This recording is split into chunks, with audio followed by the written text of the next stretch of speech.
And now, for fans of the 13-time NFL champion Green Bay Packers, this is Cheesehead TV Live.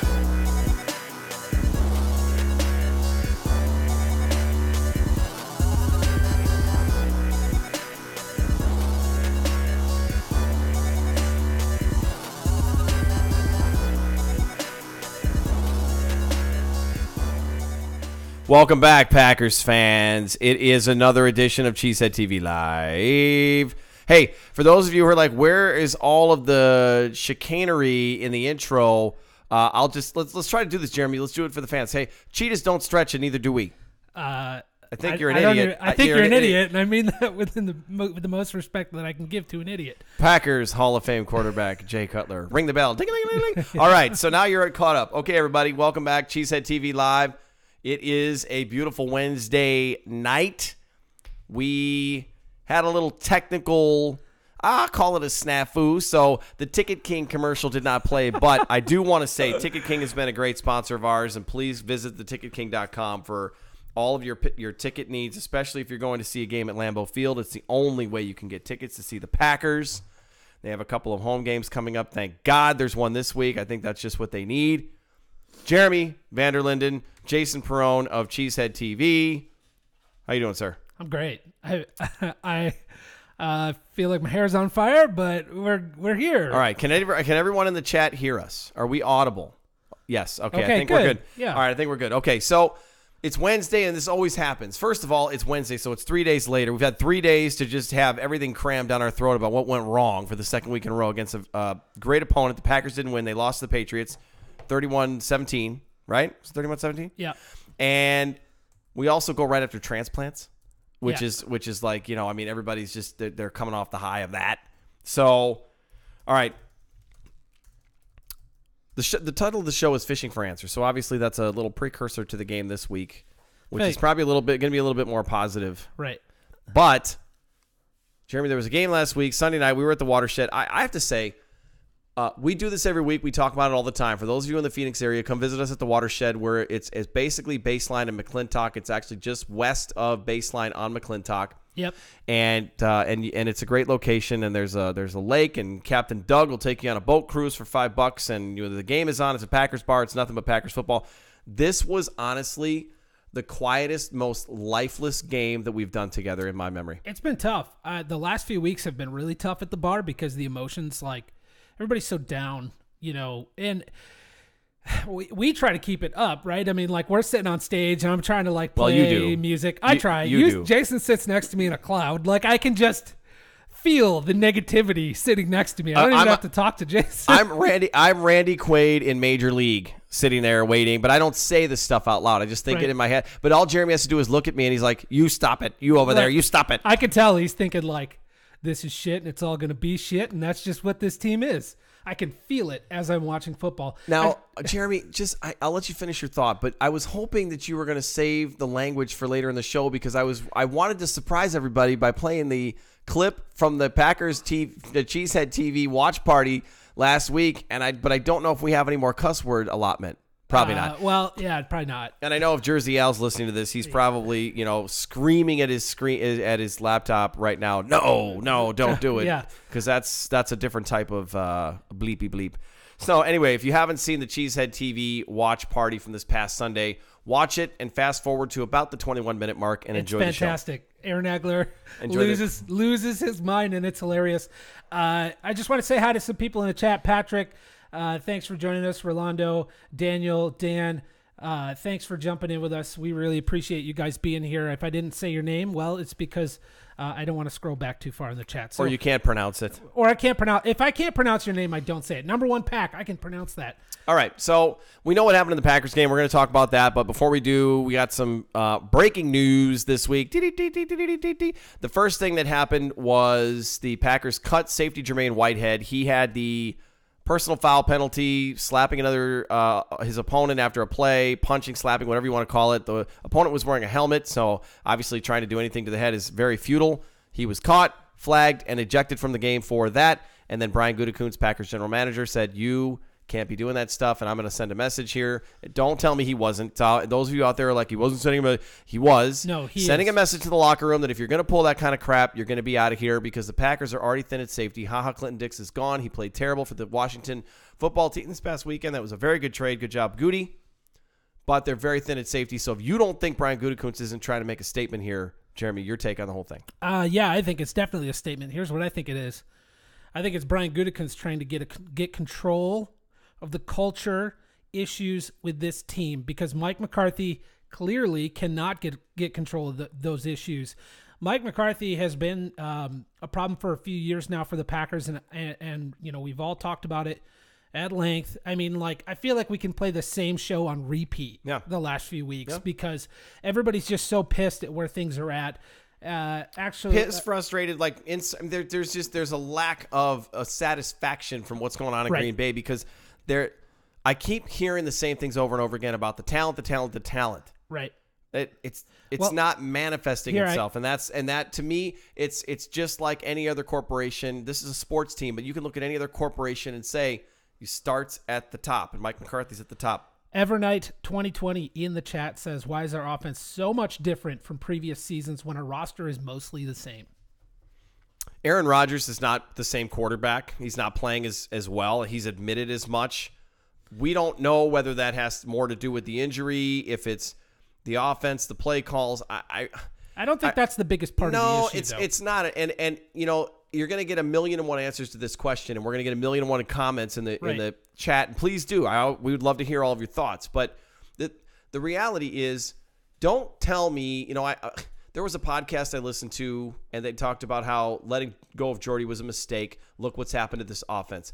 Marquez Valdez-Scantling has stepped in and brought something to this offense that Jordy Nelson could no longer bring. And look at Jordy's numbers this season compared to Jimmy Graham. Different offense, and Oakland's a dumpster fire right now.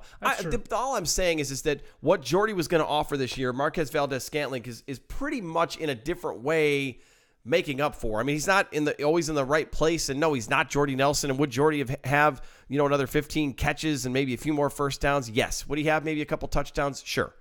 And some of you were like, well, that equates to wins, but he's not. He's a descending player, not an ascending player. And you've got some speed on the outside, and MVS is doing well. Equanimeous St. Brown has proved he belongs. He can do this. They're just not in sync. And then it's the execution. I want to talk about this. If they just execute, then things will get better. Right. I have a hard time believing that there's this much of a lack of execution. Is that what you're seeing from the film breakdowns? So I'm gonna answer this question. Where did the offense go? I think McCarthy's changed a couple things. Over time, he's changed the way this offense runs. He's not quite as creative as he used to be. You see the Patriots this week that, they needed to move the ball. They'd been struggling to move the ball. They needed to get it done. And what did they do? They came out with some trick plays, some gadget crap. Serious up-tempo on that first touchdown drive. They figured out how to move the ball towards the end of the game when they absolutely needed it. And Mike McCarthy doesn't have that same creativity.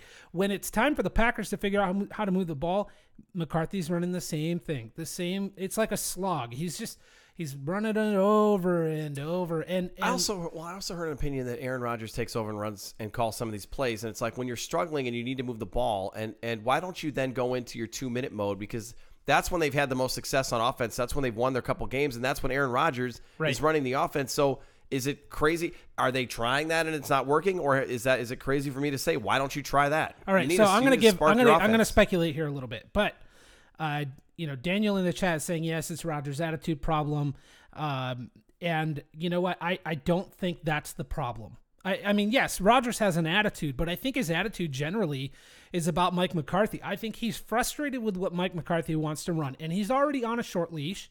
We talked about this last week. Mike Clemens, I think it was Clemens, telling the story about when Favre was in Green Bay, ending his time there. If Mike would call something that he didn't like, that Brett didn't like, Brett would just act like, oh, I can't hear you. And then he'd go into the huddle and say, we're not running that. We're going to run whatever. Oh, that was Greg Jennings. Greg Jennings told that story and said they would hear the play in Brett's helmet. They would hear it called in. And then Brett would say, we're not running that. We're going to do this. And after that, Mike didn't like that. And so he likes to have more control over his offense. And I think Rodgers is frustrated. And so he does try to go deep a lot. And I think most of it is that he's just not, I just don't think that he's happy playing in the offense that he's playing in anymore. He doesn't always go through progressions. He doesn't always play with the technique that he should be playing with, because I think he's just trying to make it happen. He's frustrated. Trying to buy time to make something bigger happen. So there was the idea that of the younger coaches and all of these other great offensive minds. Do you think Aaron Rodgers watches some of these other teams and like the Rams and the Saints, what they're doing, and like what Andy Reid's doing with the Chiefs? And do you think it's like that GIF that we always see where it's from the Carolina game in 2015 where they lost, and I think it was 2015, where Rodgers misses like Cobb. He was open, he missed him. He's like, I got scared, I didn't want to throw it. Right. And he's looking at the Microsoft Surface, and he sees Throws it. Do you think that's what he does when he looks at his offense compared to some of the other offenses in the league? Yeah, probably. I think he's really frustrated with where things are at right now. He sees the creativity around the league. I think everybody's seeing the creativity around the league.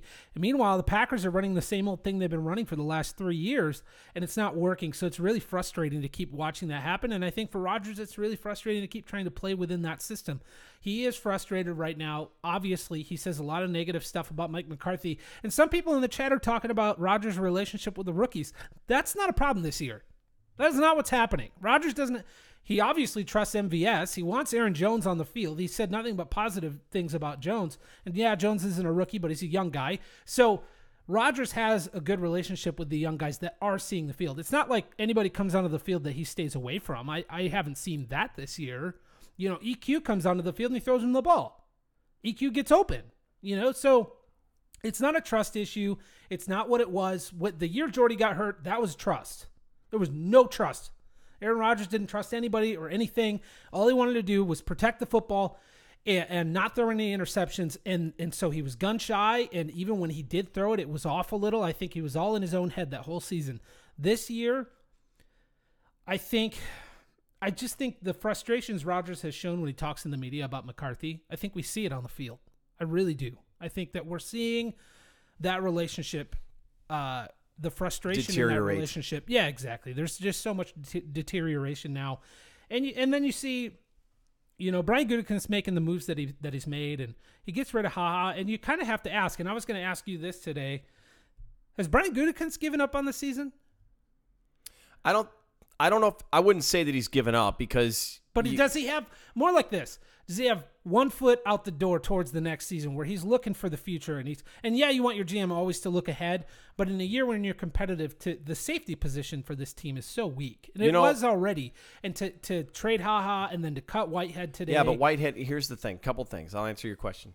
Jermaine Whitehead, if he was the linchpin, and yes, he was a key player because he played a lot of snaps, but that doesn't mean he was the best option out there. It just means he was the best of what they had. If cutting him is going to tank the season and be the one thing that puts Brian Gutekunst over and says, I'm making this move and that's it, we're packing it in for 2018, the 2018 Packers were screwed to begin with because he's not an impact type of player, right? Even though he's done some okay things. Teams do this all the time. Teams give up on seasons and they start trading players. I mean, look at the Raiders. Right. Look at what's going on with who? Why am I blanking here? Raiders, and who else has been trading all over the place? I don't remember. The Giants are probably done. They're done. Yeah, and they know. And teams know internally, even if the record mathematically doesn't suggest that they're out of it, or even if it doesn't seem like it's not impossible that they could go on a run. But teams know, and you know, Brian Gutekunst, he's a different personality. You know, he's a little bit tougher. He's a little bit more hardcore. Jason Wilde on Wilde and Tausch today's show described him as you know, sometimes he's not the most approachable guy. Yeah. So I don't know. Maybe he's a little bit gruffer in his mentality and his thought process. I mean, He's definitely setting this team up for 2019. They can still do something in 2018, but they can't make any more moves. The trade deadline has passed. Right. They didn't try to bring in Bruce Irvin, and I'm not saying Bruce Irvin would have made or broken the defense. You're hurting at pass. Your pass rush is so terrible.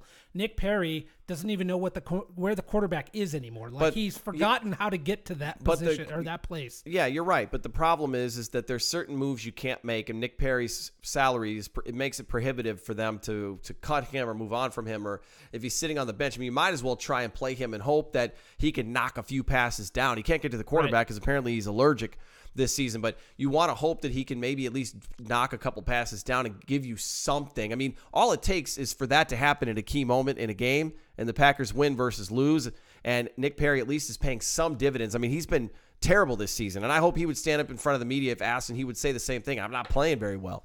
Their pass rush isn't great. Kyler Fackrell has actually played over his head this season, thank goodness, because Clay Matthews and Nick Perry have not been at all what they needed to be. Reggie Gilbert's been a ghost for the last 2 games.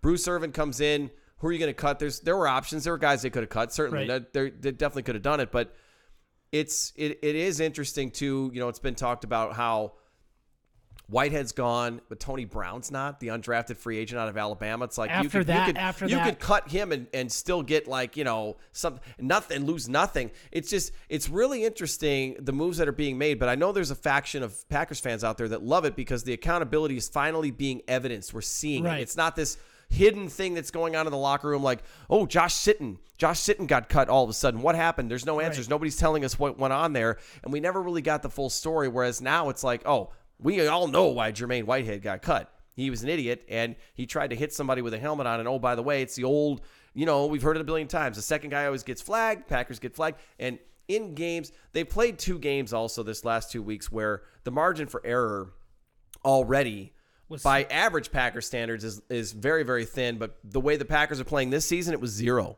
Right. And, of course, against the Rams, what happens? Ty Montgomery fumbles at the end of the game. Terrible. Then, you know, against the Patriots, what happens? Aaron Jones puts the ball on the ground for the first time this season. Whitehead gets a terrible penalty. Some of those things didn't end up costing. Like the Whitehead penalty didn't cost them. Roughing on that drive, the roughing the kicker.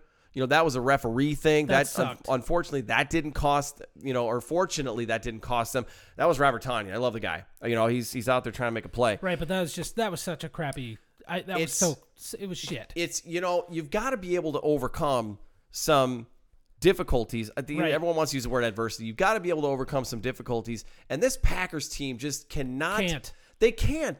There's no room for error. One bump in the road, and it's like. And you've got too many young guys playing where that's going to happen. And now all of a sudden this week, finally the hall pass has ended. Right. Geronimo Allison didn't even play. He's having core surgery. He's on injured reserve. He wouldn't even be back this season unless they made the playoffs. Right. So his season is, for all intents and purposes, over. It's done. Blake Martinez looked like a real bad ankle situation. He came back and gutted it out. Back and gutted it out. Not only that, he practiced today. Today's Wednesday. He practiced. So Blake Martinez looks like he's going to go. You know what? I love Martinez. He's a warrior in there in the middle. Kevin King with a hamstring injury. Can't stay healthy. Doesn't play, and didn't practice today, Wednesday. Right. I get into this debate so often with even some of my best colleagues who cover the team, write for the team, blog for the team, have a lot of access. They're a lot smarter than I am. I'm getting real sick of the Kevin King injury problem. Yep. And then I'm going to have somebody tell me, like, well, and they'll give me the medical breakdown and tell me the 85 excuses as to why I should be more patient. Right. The injury bug, I don't know, Jeremy, are you concerned that it's back? Some guys just do get hurt more than others. It's not even his fault, but if your genetic makeup is such a way that you can't stay healthy, where your body doesn't want, it's a very physical game. Not everybody is built to do that. Just like, you know, I'm not built to, you know, be a bodybuilder. You know, that's not my thing. Okay. So I probably fail at that. So not everybody's built to do everything. And if Kevin King isn't built to play football, even with his ability and all the things that he can do, if physically his body is not built for it, he's going to keep getting hurt. So it's a bummer. You know, obviously we want to see him play. We want to see him stay healthy, but I don't know if you can depend on him going forward. But the good news is that group of corners is really deep, and it's a good group and some really good young guys. So we finally saw, and to that point, we finally saw Bashaud Breeland. Everybody wanted to see the unveiling of Bashaud Breeland, and he didn't play great. He was okay. He wasn't great. He made some mistakes. clearly not in midseason form like he should be because he wasn't playing. So I don't know if that experiment is just going to take some time and he's going to improve and get better and be like a big contributor by the end of the season, or if we're all going to say, like, remember Bashaud Breeland, what a dud he was. It could go either way with him. I'm not exactly sure. Josh Jackson didn't play a ton in this game. Apparently they saw something they didn't like in the matchups. You know, we're talking about McCarthy and how much trust is not there for him. And as a fan, I sit there and I'm like, I don't trust him to lead this team to greatness anymore. I can tell you that. But on the defensive side, it is interesting. I've already bought into what Mike Pettin is doing because the defense has held up its end of the bargain this season. Right. So I'm like, well, if they're not playing Jackson, he must be seeing something that he doesn't like. I'm more apt to trust that decision. Yeah. From Pettin, who could be in the mix if McCarthy's gone after this season, could be in the mix to take over this team. Okay, so let's talk about that just for a second because we've talked about it a bunch. Let me go back here in the chat. Alexander Moreno. Okay. Well, anyways, he asks if everybody at Cheesehead TV wants Mike McCarthy fired. Do you want Mike McCarthy fired? At this point right now, not today or during the season, but after the season. At present, if nothing changed between now and the end of the season, if the end of the season was right now, yes, I would. I want him fired at the end of the season, regardless of how things go. I don't think they're going to make the Super Bowl. They're not. The issues that they're having right now they have been here. This isn't new stuff. We've been watching this happen. And so I think it's just time for Mike McCarthy to go. It's really unfortunate. He is going to go coach somewhere else and be really good, but I don't think it's smart for him to stay here. I don't think it's smart for the Packers to keep him at this point. We have seen the trend of the last 3 years and we know what it looks like. So, what's your opinion on the new safety, and will he help or hurt us? Ibrahim, the guy that they signed today, yeah, he's an undrafted. He's an undrafted free agent. Don't he's expect depth. much. He's special teams. He's depth. Speaking of special teams, Trevor Davis is practicing with the team. He's going to be reactivated from injured reserve. He's going to resume the kickoff duties when he is back. Bashaud Breeland handled those duties against the Patriots. Right. That was a surprise. Yeah, that was kind of a shocker. A little bit of a surprise. Yeah, we didn't see that coming. We talked about that in the pregame show. We didn't want to see. Who was it? I think we didn't want to see. I thought it would be Marquez Valdez-Scantling and maybe Aaron Jones. I don't know that they trust Marquez, but when he did it in the preseason, it didn't look great. Dan says he doesn't want McCarthy to get fired. He wants him to have more control over personnel. Well, Dan, let me tell you, he does have plenty of control over personnel, and I guarantee you all of these moves that have recently been made, he's been in the conversations before they've happened.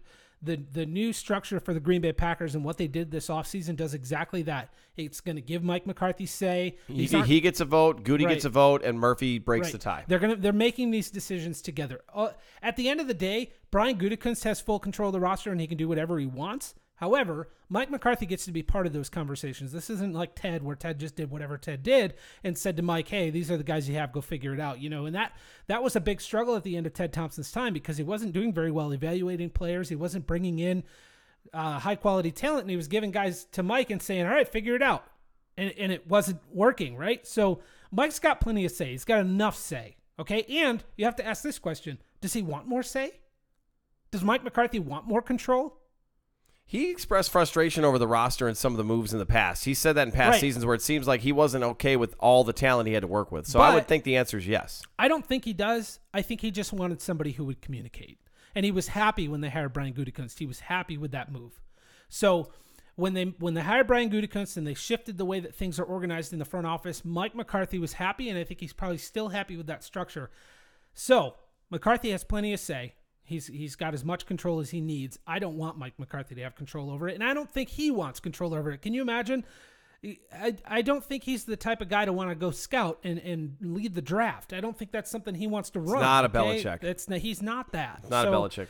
So Mike McCarthy has every bit of power that he needs. I think he's in a good spot for that. Which eliminates the excuse then if you're in a comfortable place and you're saying, listen, I'm good with where I'm at and the job that I do, or what I need to do the job, and you're not getting it done, then it's easy to understand when you're asked to leave or you're not going to be in that position much longer after the season is over with. By the way, It is Marquez Valdez. Yeah, Scantling. I know. I have a hard time He tweeted saying out. it. No, you said it right. I didn't. Right. He tweeted it out early this week. He's like, there is no K in my name. And I'm like, oh, my God, I've been saying Marquez all season. Right. It's Marquez Valdez Scantling. I have a hard Good time job. with his name. I call him Marquez.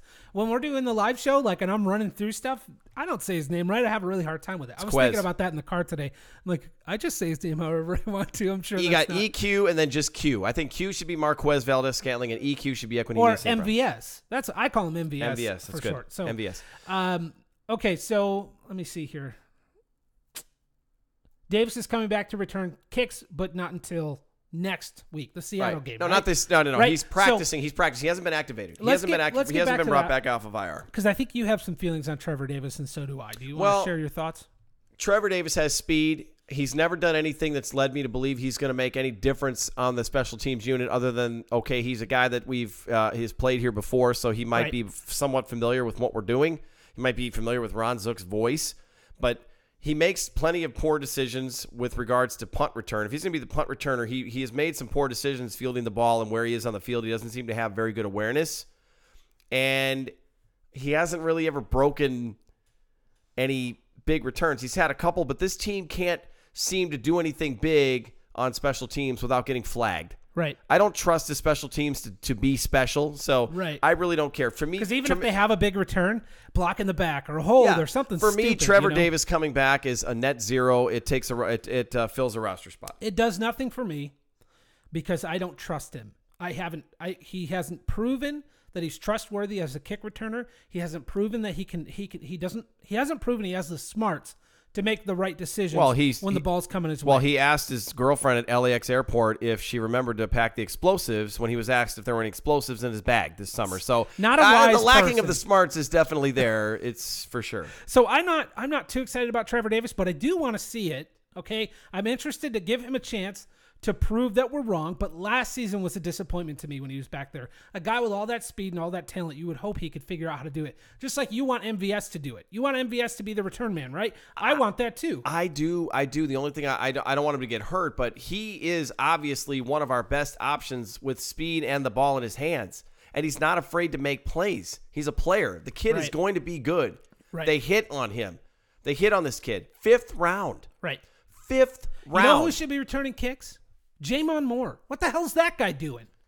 You're activating him on game day. He doesn't get on the field. Put him on special teams.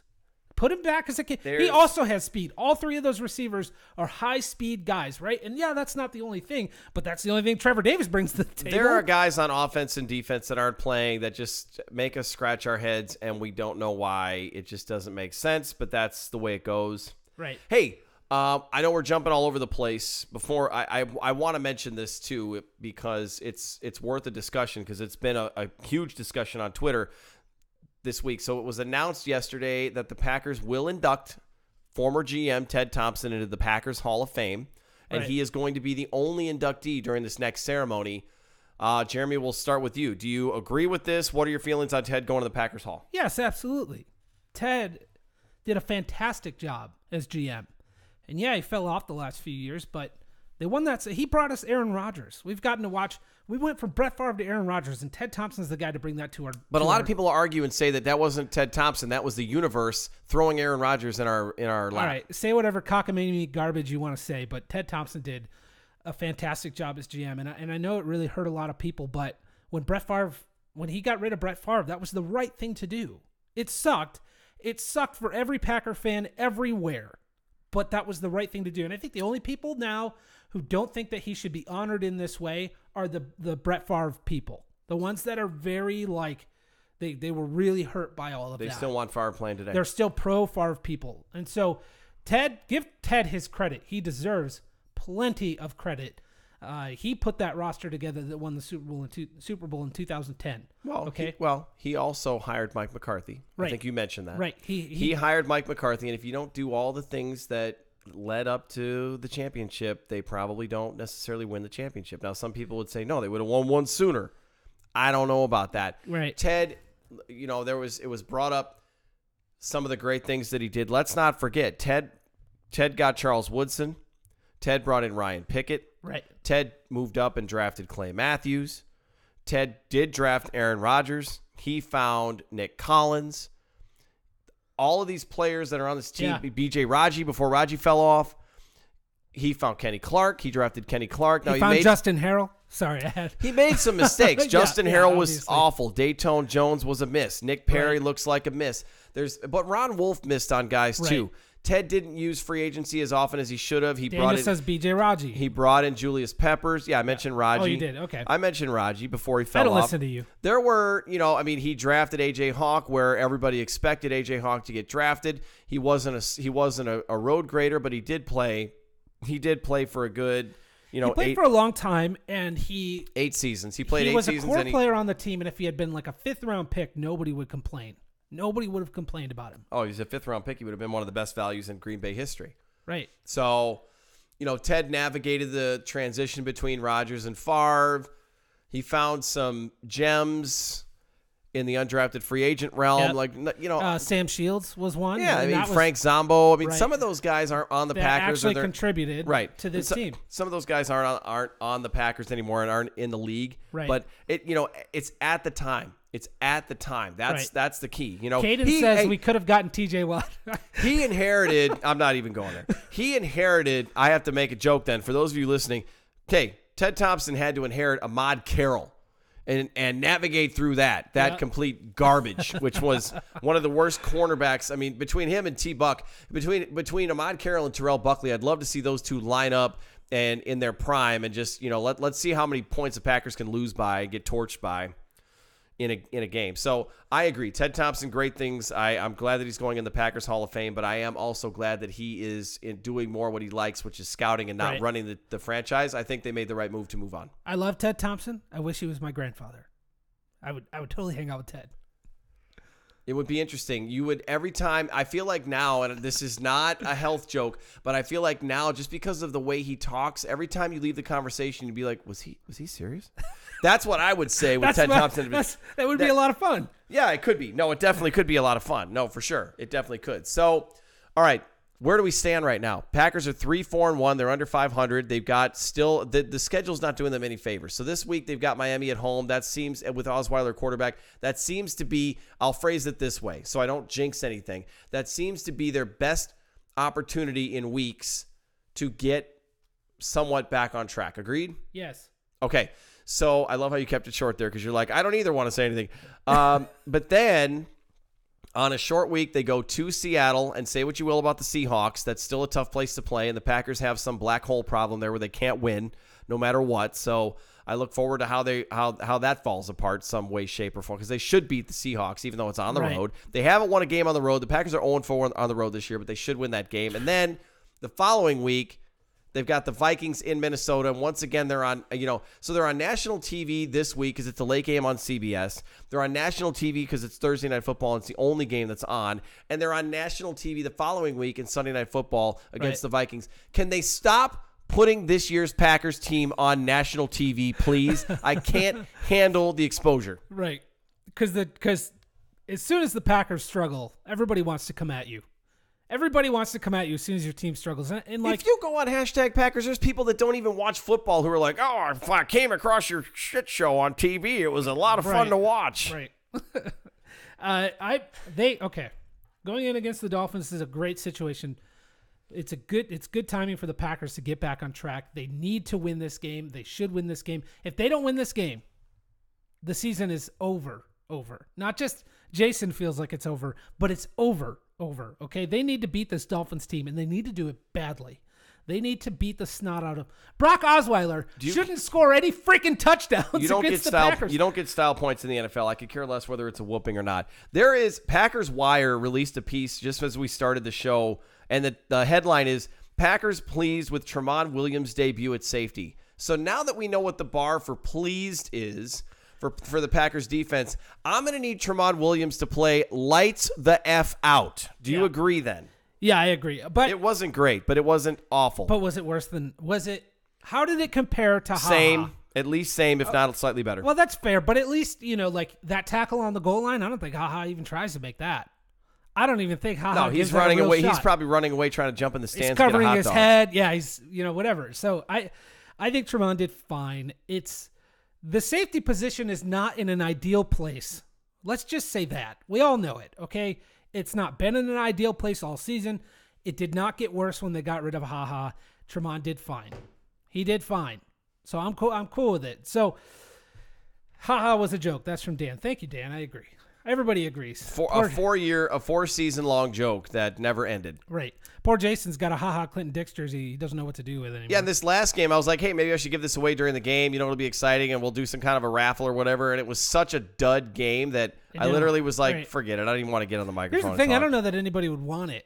Unless it's somebody who just really wants a jersey and can't afford one. That's the only situation where I think that's my whole point, though. Right, that's what I'm trying to do. That would be great. So here, let's do this instead. Let me pull up the phone number here. Okay. So let's do this instead. If you know somebody who cannot afford a Packers jersey and would love to wear a HaHa Clinton Dix jersey, what size is it? Large. A large HaHa Clinton Dix jersey. It's an authentic, large, home HaHa Clinton Dix 21 jersey. If you have somebody you can give this to, we don't want to give this to you if you're just going to keep it. This is for the donation to somebody who really cannot afford to buy a jersey. You can text us at 920-395-9030. Okay? Text the hotline. That'll come right to me. And if somebody wants a Packers jersey, can't afford one, and you want to give them a jersey, you can give them this one and get them started. And yeah, it's HaHa Clinton Dix, but it's still green and gold. Tell us in tweet format, so 140 characters or less, why you should get the jersey. Tell us your story in as briefly as you possibly can. Let me give this number one more time. And legitimize it. Go ahead. 920-395-9030. So, folks, and that's a number, too, that you can call. You can leave voicemails for us. We want your voicemails. If they're good enough, we'll play them on the show. And then we also will take your questions. We'll address it on the show. So make sure you take that number down, put it in your phone, make sure you make that part of your post-game routine. Send us your thoughts, whether they're filtered or not. We'll go through them all, and we'll enjoy them. We'll try to address all of them. So I don't know much about the Dolphins. These NFC, AFC games are kind of weird because we don't play each other very often. The last time the Dolphins were in Green Bay was 2010, and it was the Brandon Marshall and Chad Henne led Miami Dolphins, and the Dolphins somehow took the Packers to overtime and won on a late field goal. Jordy Nelson fumbled in that game. Yep. Brandon Marshall caught everything under the sun in that game. The Packers were not the championship Packers at that point. Right. And after that loss, we were all ready to jump off the band. We were about at the same place we're at right now. We were all ready to give up. I was just going to ask that. As down as you were then, does it way feel more now? Way more now? Oh, yeah, no. Because we don't have Charles Woodson. Clay Matthews isn't in his prime. Aaron Rodgers isn't, playing out of his mind. John Kuhn was like the sole running back at that point. Starks hadn't come out yet. What a train wreck. Oh, Starks hadn't come out yet. Like, who were we rolling with in 2010 to start the season that got hurt? Was it Ryan Grant? No. Yeah. Was it Grant? No, I don't know. Well, we should look. I'll look it up. But before I do that, Nathaniel asked in the chat what we think the biggest holes are on the defense. Since we're talking about, we don't have Woodson and Clay's not Clay. What are the biggest holes on the defense right now? Safety. I would say safety and linebacker. That would be the safety and pass rush. 2010. Safety, pass rush, and offensive line depth. Offensive line? We're just offensive talking defense. Offensive line depth. We're just talking defense. Oh, on defense. If you want to talk the whole roster, we can do that. No. Okay. Safety and pass rush. Defensively, I think it's safety and pass rush. rush. The middle of that defense is great. Mm-hmm. The outside of the defense is great. I think Oren Burks can still improve. Blake Martinez is good enough in the middle. Antonio Morrison is not very fast, but he had a sack. He at least can play. He's a baller. Yeah.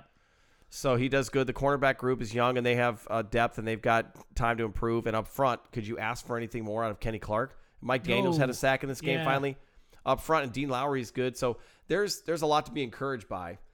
It's just the safety problem. And safety's, the thing is the safety position is not your, break the bank type of thing anymore. They can get a veteran safety on the open market in free agency this year, and they're going to have the cap space to go after somebody decent. Right. I don't want to hear about Eric Reed if he doesn't play for Carolina past this year. I don't want to hear about that crap. I want legitimate cover safety options if you're going to throw free agent names out there. I would take Eric Reed, but let's move on from that. 2010 roster. This is the year they kept 3 fullbacks. Corey Hall, John Kuhn, and Quinn Johnson were all on the roster to start the season. That's right. It was Ryan Grant and Brandon Jackson. Those were the 2 running backs to start the year. And then they had injury issues and late in the season. That's right. Grant got hurt in the first game against the Eagles and didn't play the rest of the year. Yep. That is how that went. That is exactly how that went. So yeah, weird year. Very weird decision by remember, the Packers. And then they brought Ryan Grant fullbacks back the next season, late in the year in 2011. And I remember against the Lions, that New Year's Day game that Matt Flynn came in and played, and when they were resting Rodgers and they still won. But Grant had like a breakaway run, but he was literally galloping. Do you remember that weird gait that he had when he ran? Like he literally was like running so fast that his legs couldn't keep in sync, and he would end up galloping. It was like da-doom, da-doom, da-doom, da-doom. And that was like how he ran, and like it was like, just get in the end zone quick before the other horses catch you. You know, I love Ryan Grant. He actually joined Corey Benke and Aaron Nagler on one of the watch parties recently. It was great. His stories were great. He's a supporter of Cheesehead TV, and he was a great find. That was like another good trade that Ted made. Right. They brought him in, and he played deep great on for the those Giants depth chart. I think he was like third or fourth back on their depth chart, and it was a really good trade. Bounced around the league a little bit. Yep. Okay, so Alex asks, does the McCarthy need to be fired if it's Aaron Rodgers' fault, the Packers' problems? No. Or yes, Aaron. Yes, McCarthy needs to go. It's a culture problem. It's not just Aaron Rodgers. There's an overall culture problem, and that's what we're seeing with guys like not making plays. Clinton Dixon, who he became. The things that are missing for this team. The thing that is missing for this team is a leader that keeps the culture in line. He's out of answers. It's just time for a fresh start. He needs to go somewhere else. And sometimes you take somebody out of one situation and put them in another, and it emboldens them for whatever reason. Mike McCarthy is holding himself back. He's being held back. Whatever it is. Go somewhere else, flourish. Hopefully not the NFC, not the NFC North. Go to the Browns. That's to the Browns. What I want to see. I think that's what everybody Everyone's wants to see. talking about Cleveland. Fine, that's fine. Go to Cleveland. Half your players are there anyway. You're going to be very familiar with all those guys anyhow. Jermaine Whitehead's there. Demarius Randall's there. Good luck with that. All your friends. All your friends are there. Good luck with those head cases. Yeah. So I think Mike. I think unfortunately Mike does need to be fired because Aaron Rodgers struggling the way that he is has a lot to do with Mike McCarthy.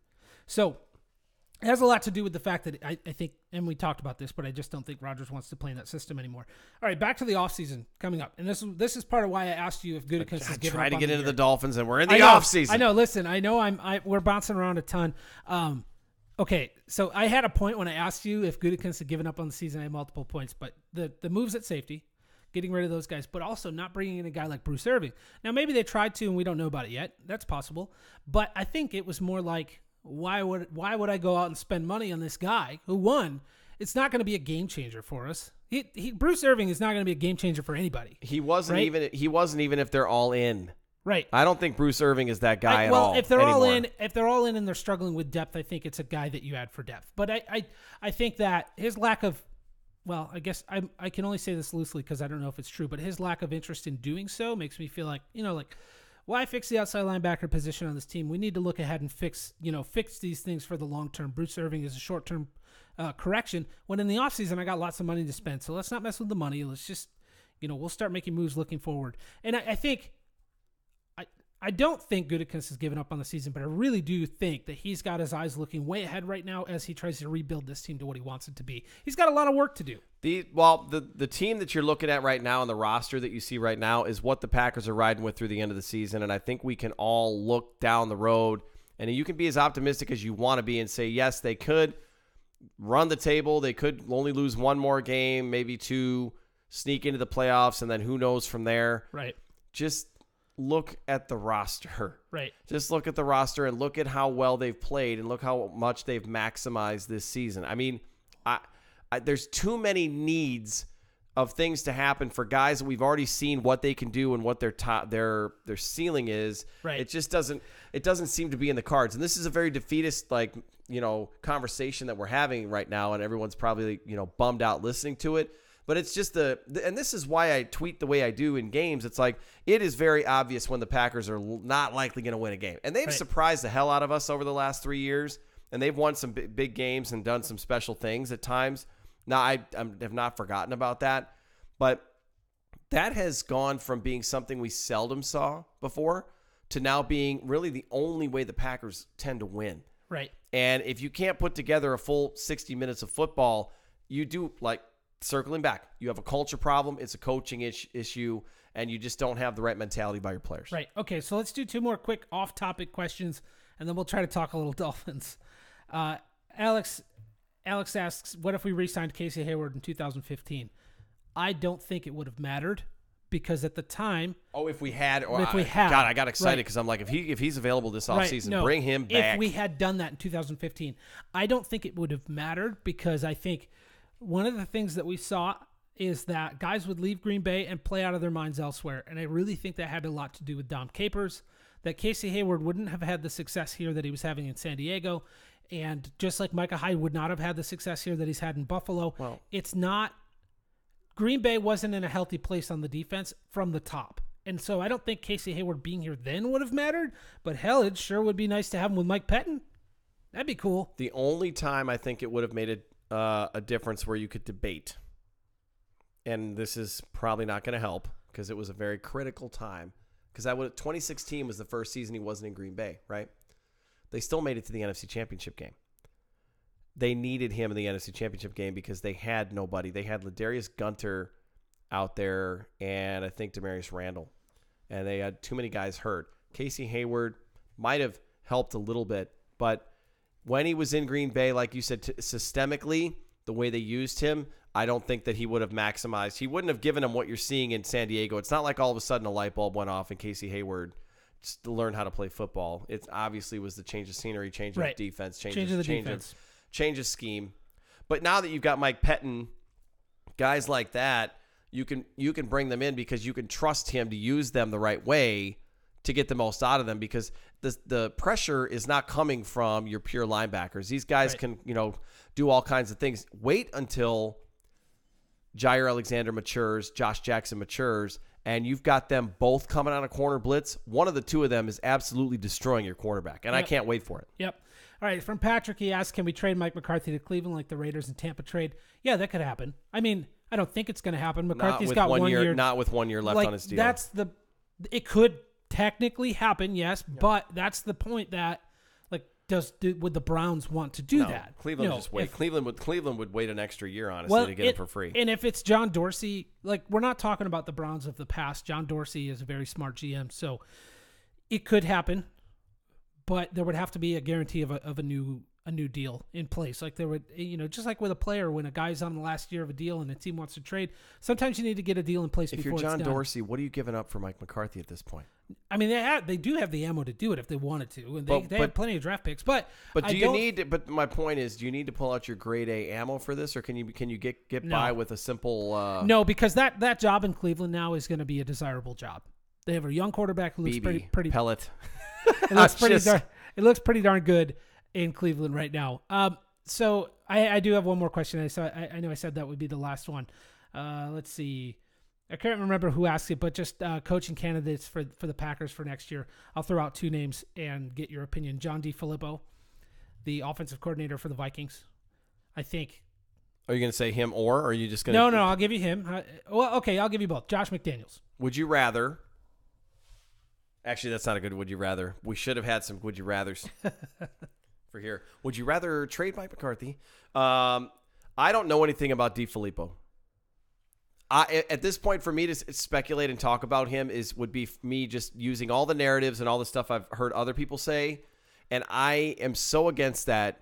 Fans out there, if I appreciate everybody who follows me and interacts with me on Twitter, and I don't need you to agree with anything I say ever or agree with everything I say. That's fine. Either way, I welcome the debates. I appreciate everyone's feedback.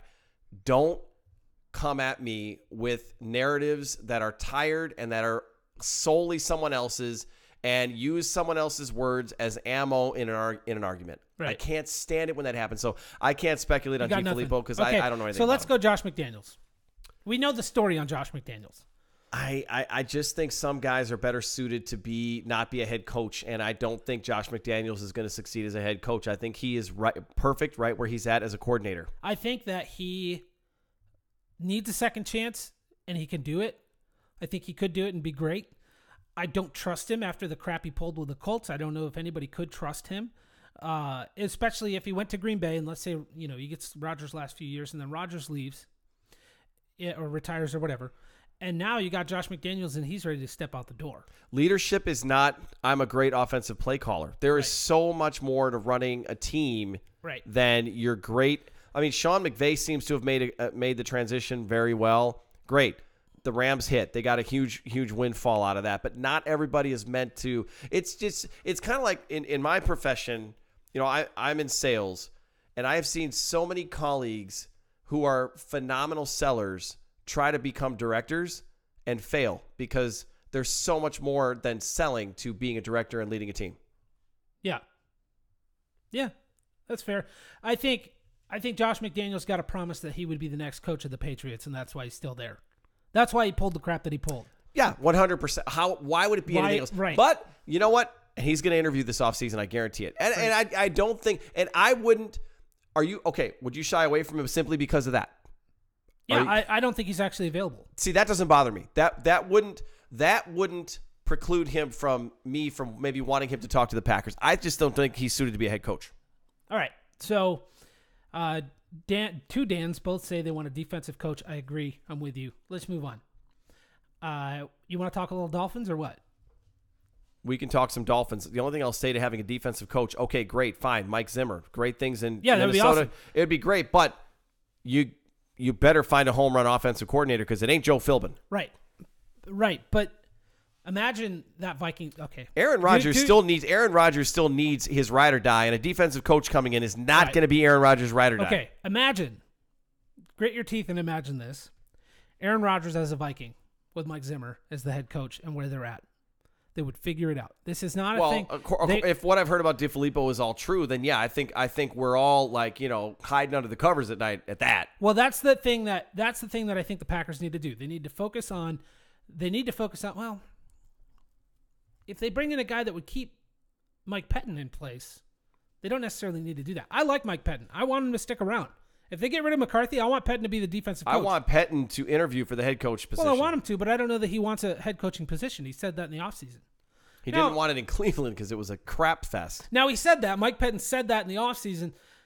But if a job came up on a team with a good quarterback like the Packers, maybe he considers it. I think Pettin is a great leader. I don't think he got a fair shake. Nobody who's coached the Cleveland Browns in the last however many years it's been, they've been firing coaches every 2 years. None of them have gotten a fair shake, except for Hugh Jackson. I'll just say that because he came out and said all that garbage about, if we would have done it my way. No, none of them really have gotten a fair shake. That team has been such a hot mess for a long time. Mike Pettin's example in Cleveland is not a very good one. What about, there's some rumors that John Harbaugh might not survive this season in Baltimore. You want a Harbaugh? I would take Harbaugh. I like him as a coach, but my thing, okay, so, no, if it was Jim Harbaugh, I'd say no. No. Because I don't like booger pickers and booger eaters, and I don't want that on the sidelines. Although, if he's wearing a green shirt, it'd be easier to wipe it on a shirt. Anyway, so, okay. Yeah, I would totally take Harbaugh. So only during the home games. Can't do that on the road there, Jimmy. All right. New team rule, they wear green everywhere they go. That soundbite just made the intro. I can't wait. All right. No, for sure. So, Dolphins. I did not sit here and go through their entire Dolphins roster, but I will tell you this. They're 5-3. They have Frank Gore. They started, and Frank Gore is exactly the type of player that isn't doing anything all season. Then he plays the Packers, and he goes off for 150 yards and 2 touchdowns. So if you have a need for a running back in fantasy, pick up Frank Gore against the Packers because they'll probably go off for 150 yards and 2 touchdowns. Yeah. But the Dolphins are actually, they have a better record than the Packers, and I guess you could say they're a better team right now.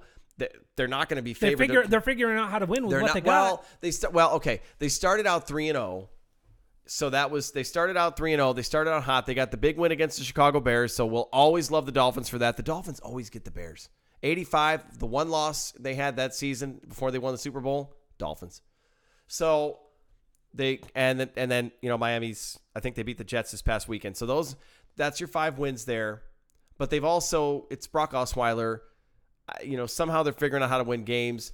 Their role players are probably stepping up. This is a game, though, that scares me because of that, though. We're not familiar with their players. Are we underestimating them? We're back home. Is this Aaron Rodgers, Mike McCarthy thing just kind of like, I don't care. I'm Aaron Rodgers. I got $1 billion in the bank. I've got great scotch waiting for me when I get home. Yeah. I don't think that's how he plays, and I'm not saying that's what I think Aaron Rodgers is doing, but I'm just saying worst case scenario, how they could lose to the Dolphins because it's very plausible. Right.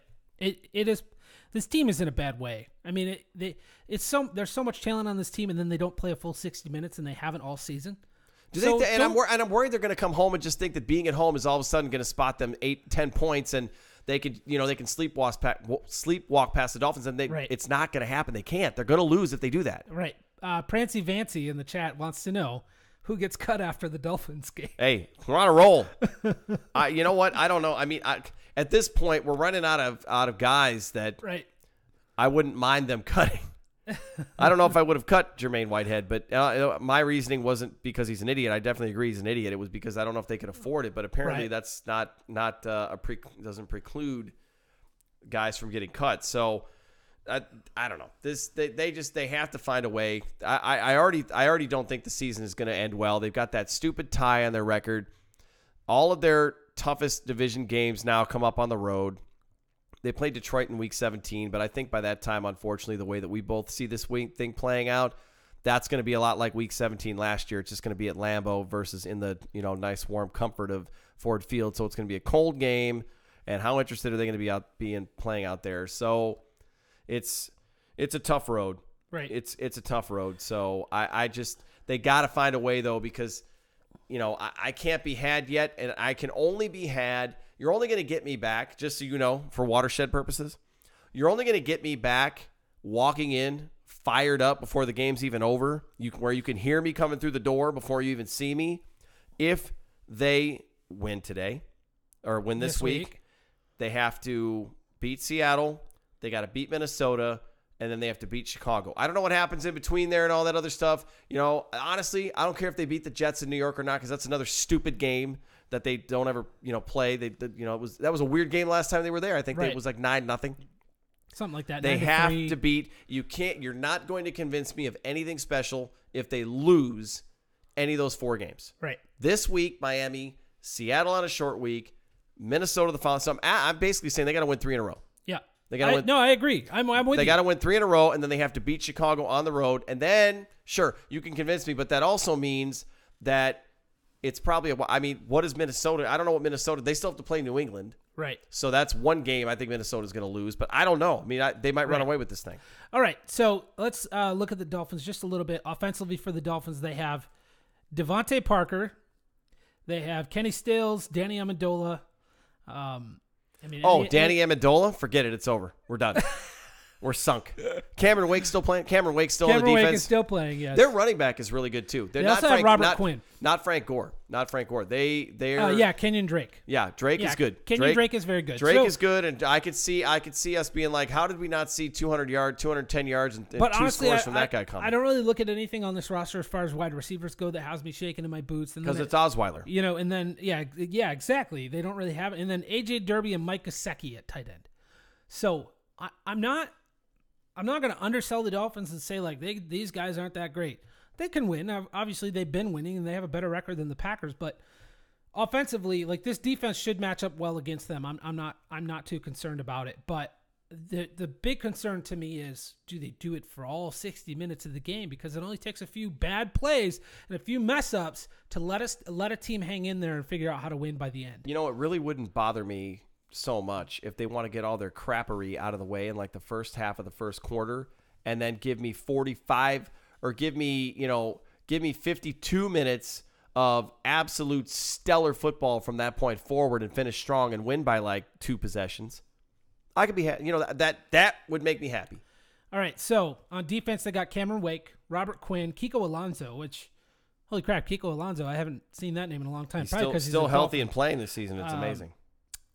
Let's see. This late in the year. Xavier Howard at corner, Bobby McCain at corner. Safety is TJ McDonald and Rashad Jones. They also have Minka Fitzpatrick and Walt That's right. Atkins. Minka Fitzpatrick is playing well, and that was a guy that a lot of Packers fans wanted in this draft. He was actually I wanted Derwin James first, and Fitzpatrick was right behind him. Yeah. That was my number 2. So defensively, Cameron Wake can still get after the quarterback. Mm-hmm. I think Cameron Wake had his first really good game in that 2010 matchup against the Packers. That was kind of a breakout game for him, yeah. We've had so many breakout games against the Packers. Like Marvin Harrison came out against the Packers in 97. that game where they'd only won like 2 games, and then they beat the Packers, and that there was one of only 3 losses that year. The Packers like to do a few things. They like to let guys have breakout games, and they also like to be a team that breaks records for other teams. They also like to let guys who haven't done anything and should be sitting at home eating popcorn go off and have career days. Yeah. Okay, so all right. I don't want to be I don't. This whole show has been pretty negative, but I think that the whole vibe around the Packers right now is just negative. How can listen, you be, it is what it is. How can you be positive right now? Yeah, it is what it is. So I'll share my pick at the Watershed on Sunday when we do the pregame show. But I think the Packers can win. I think they should. Not only can. I think they should win. Okay, so they should win this football game. That's what I think, and I'll leave it at that. Okay. I'm not going to give my prediction, my score prediction, none of that. I think they should win this football game. Okay.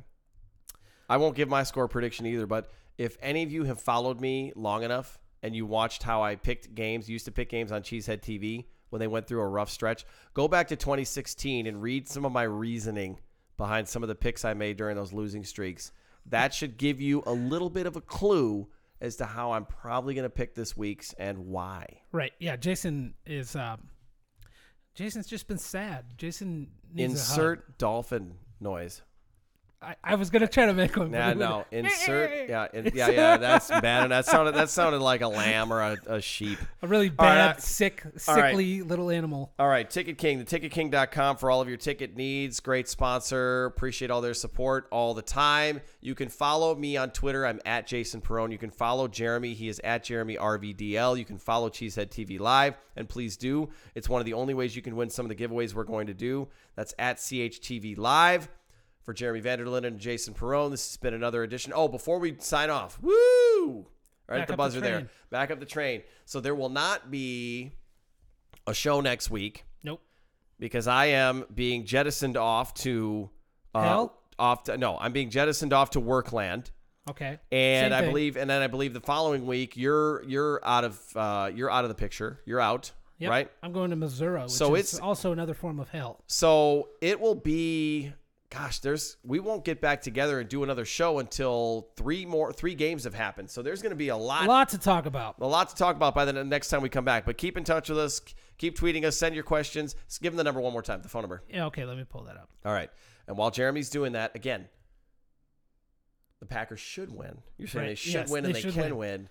That's doesn't. All right, so the phone number is 920-395-9030.